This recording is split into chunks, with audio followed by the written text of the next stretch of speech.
सोच वोच छोड़ भेज काय को खरोचना। अपना काम माल हाथ आए तो दबोचना।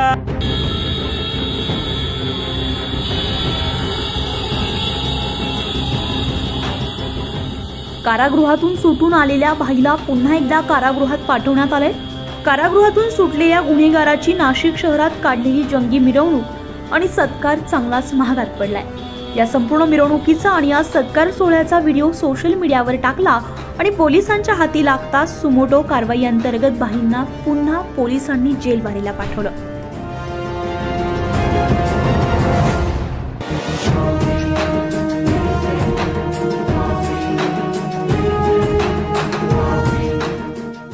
नक्की काय आहे हा प्रकार, पाहुयात व्हिडिओच्या माध्यमातून। नाशिक शहरातील सराईत गुन्हेगार हर्षद सुनील पाटणकर याच्या विरोधामध्ये अनेक गंभीर गुन्हे दाखल असल्यानं तत्कालीन पोलीस आयुक्त अंकुश शिंदे यांनी हर्षदला जुलै 2023 मध्ये MPDA कायद्यानुसार नाशिक रोड कारागृहात वर्षभरासाठी स्थानबद्ध केलं होतं। त्यानंतर हर्षदची मंगळवारी कारागृहातून सुटका झाली।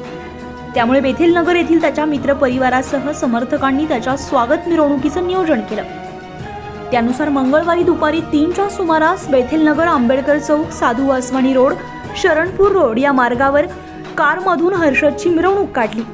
त्यात त्याच्या मित्र परिवाराने आणि समर्थकांनी आरडाओरड करत अर्वाच्य घोषणाबाजी केली। वाहनांचा विनाकारण हॉर्न वाजवत दहशत करण्याचा प्रयत्न केला।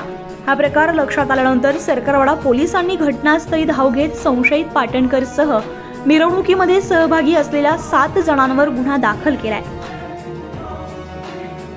माननीय नाशिक पोलीस आयुक्त साहेब यांनी MPDA मध्ये जो आरोपी हर्षद पाटणकर याला नाशिकमध्ये वरती कारागृहामध्ये जेरबंद केलं होतं, तो 23/7/24 रोजी सुटला होता। त्याने बेथेल नगर ते आंबेडकर चौकापर्यंत एक मिरवणूक काढली होती जेलमधून सुटल्याची। त्याच्यावर आम्ही युनिट 1ने पोलीस स्टेशन सरकारवाडा येथे गुन्हा दाखल करून त्याच्यावर कारवाई केलेली आहे। त्याच्यासोबत जे लोक होते त्यांनाही अटक करण्यात आलेली आहे। असे एकूण काल 6 लोकांना अटक करण्यात आलेली आहे आणि त्यांनी जी गाडी वापरली होती ती गाडी जप्त करण्यात आलेली आहे।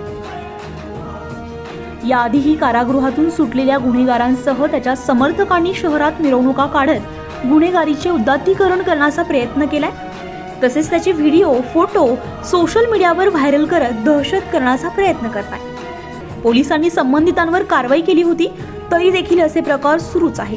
त्याचप्रमाणे असे रील्स टाकून प्रतिस्पर्धी टोळ्यांनाही अप्रत्यक्षरित्या आव्हान देण्याचे प्रकार होत असल्याचं सध्या नाशिकमध्ये बोललं जातंय। उत्तर महाराष्ट्र लाईव्हसाठी अश्विनी पुरी, नाशिक।